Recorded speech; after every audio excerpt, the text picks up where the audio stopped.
തൃശ്ശൂരിൽ പുലിക്കളിയുടെ ഒരുക്കങ്ങൾ തുടങ്ങി. പുലികൾക്കായുള്ള നിറക്കൂട്ട് തയ്യാറാക്കുകയാണ് ഓരോ ദേശങ്ങളും. ബുധനാഴ്ച നടക്കുന്ന പുലിക്കളി കാണാൻ തന്നെ പതിനായിരങ്ങളാണ് ശക്തന്റെ തട്ടകത്തിലേക്ക് എത്തിച്ചേരുക. പുലികളിയുടെ ആവേശത്തിലാണ് തൃശ്ശൂർ ഒന്നാകെയും.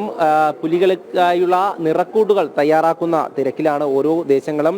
ഇന്നു മുതൽ തന്നെ ഈ നിറക്കൂട്ടുകൾ തയ്യാറാക്കാനുള്ള അതിൻ്റെ പ്രവർത്തനങ്ങളൊക്കെ ആരംഭിച്ചിട്ടുണ്ട്. നമ്മൾ ദൃശ്യങ്ങളിൽ കാണുന്നത് പോലെ തന്നെ ഓരോ ചായക്കൂട്ടുകളും അത് അരച്ച് തയ്യാറാക്കുകയാണ്.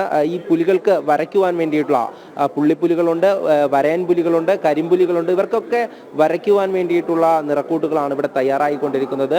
ഇത് പാട്ടുരാക്കൽ ദേശമാണ്. ഇവിടെയാണ് രാവിലെ മുതൽ ഈ നിറക്കൂട്ടുകൾ തയ്യാറാക്കാനുള്ള ഈ പ്രവർത്തനങ്ങൾ തുടർന്നുകൊണ്ടിരിക്കുന്നത്. വർഷങ്ങളായി ഈ ചായങ്ങൾ തയ്യാറാക്കുന്നവരാണ് ഇവിടെയുള്ളത്. അതോടൊപ്പം തന്നെ നമ്മളോടൊപ്പം ഈ ദേശക്കാരും കൂടെ ചേരുകയാണ്. എന്തായാലും ഈ ഭാരവാഹികൾ ഇവിടെ നമ്മളോടൊപ്പമുണ്ട്. ഈ പുലികളിയുടെ ആവേശത്തിലാണ് എന്തായാലും ഇന്നു മുതൽ ഈ നിറക്കൂട്ടുകൾ തയ്യാറാക്കാനുള്ള പ്രവർത്തനങ്ങൾ ആരംഭിച്ചിരിക്കുന്നത്. എന്തൊക്കെയാണ് ഈ പ്രത്യേകത? ഈ പെയിന്റ് ഗൊറില്ല പൗഡർ എന്ന് പറഞ്ഞൊരു പൗഡറാണ്. ആ പൗഡർ വാർണിഷിലാണ് അരച്ചെടുക്കണം. സാധാരണ നമ്മൾ വീടുകളിൽ ഉപയോഗിക്കുന്ന പെയിന്റ് പോലത്തെ അല്ല, അത് അരച്ചെടുക്കാവുന്ന ഒരു പെയിന്റാണ്. ഈ ശരീരത്തിൽ തേക്കുമ്പോൾ ഒട്ടിപ്പിടിക്കുക, അങ്ങനെ ബുദ്ധിമുട്ടുകൾ ഉണ്ടാകുക, അങ്ങനെ ഒന്നും പ്രശ്നമില്ല? ഇല്ല, അങ്ങനെ ബുദ്ധിമുട്ടൊന്നും ഉണ്ടാവില്ല. ഇത് പൊടിയാണ്, അതുകൊണ്ട് ശാരീരികമായ ബുദ്ധിമുട്ടുകളും ഒന്നും വരില്ല. ഇത്തവണ നേരത്തെ തന്നെ തുടങ്ങിയോ ഈ ചായക്കൂടുകൾ തയ്യാറാക്കാൻ? ഞങ്ങൾ കമ്മിറ്റിക്കാരെല്ലാവരും തിരക്കിലേക്ക് കിടക്കുകയാണ്. അപ്പോൾ ഇതാണ് ഏറ്റവും വലിയൊരു, അതുകൊണ്ട് എന്തായിരുന്നു ഒരു പാക്കറ്റ് തന്നെ അരയ്ക്കുമ്പോഴേ 3 മണിക്കൂറോളം സമയം എടുക്കും. കാരണം ഞാൻ ശരീരത്തിന് ഈ അരയ്ക്കുമ്പോൾ വലിയൊരു സാധാരണ അരയ്ക്കാരെ പോലെയല്ല, അത്രയും ടൈറ്റാണ് ഈ പൗഡർ അരച്ചുണ്ടാക്കുമ്പോൾ.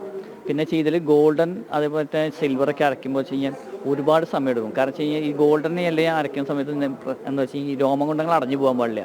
രോമകുണ്ടങ്ങൾ അടഞ്ഞു പോയി കഴിഞ്ഞാലാണ് പല ആൾക്കാർക്ക് തലകറക്കം എന്ന് പറയുന്നത്. അപ്പോൾ അത്രയ്ക്ക് നൈസായിട്ട് അരച്ചിട്ട് അത് വലിയൊരു ടാസ്ക്കാണ് അരയ്ക്കൽ. എന്തായാലും വലിയ ആവേശം തന്നെയാണ് ഓരോ 7 സംഘങ്ങളിലുമുള്ളത്. അപ്പോൾ പാട്ടുരാക്കലിനെ സംബന്ധിച്ചിടത്തോളം എത്ര പുലികളാണ് ഈ ഒരു പുലികളിക്ക് വേണ്ടി ഇറങ്ങുക? അതായത് എല്ലാ ദേശക്കാർക്കും 35 മുതൽ 51 പുലികളാണ് കോർപ്പറേഷന്റെ മാനദണ്ഡം. ആ മാനദണ്ഡത്തിൽ 51 പുലികളും നമ്മുടെ പാട്ടുരാക്കൽ ദേശത്ത് നിന്ന് വളരെ ആവശ്യത്തോടെ തന്നെ ഉണ്ടാവും. ഇത്തവണ പെൺപുലികൾ ഉണ്ടാവും. അതൊക്കെ ഒരു സർപ്രൈസ് ആണ്. പല കാര്യങ്ങളും നമ്മൾ പുറത്തു വിടുന്നില്ല. അത് ആ സമയത്ത് നിങ്ങൾക്ക് എല്ലാം നല്ല രീതിയിൽ കാണാം.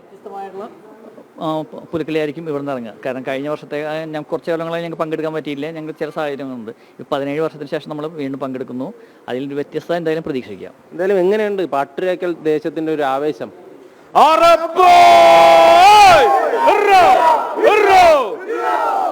എന്തായാലും ആവേശമൊക്കെ ഈ പുലികളി ദിനത്തിൽ ഇരട്ടിയാകും. നമുക്ക് എന്തായാലും ആ ദൃശ്യങ്ങളിലേക്ക് വരും ദിവസങ്ങളിലേക്ക് കടക്കാം. അതിൻ്റെ ഒരുക്കങ്ങളാണ് ഇപ്പോൾ ഓരോ ദേശങ്ങളിലും നടന്നുകൊണ്ടിരിക്കുന്നത്. VM അനുകൃഷിക്കും പ്രണവ് പ്രസാദിനുമൊപ്പം M മനോജ്, ജനം, തൃശ്ശൂർ.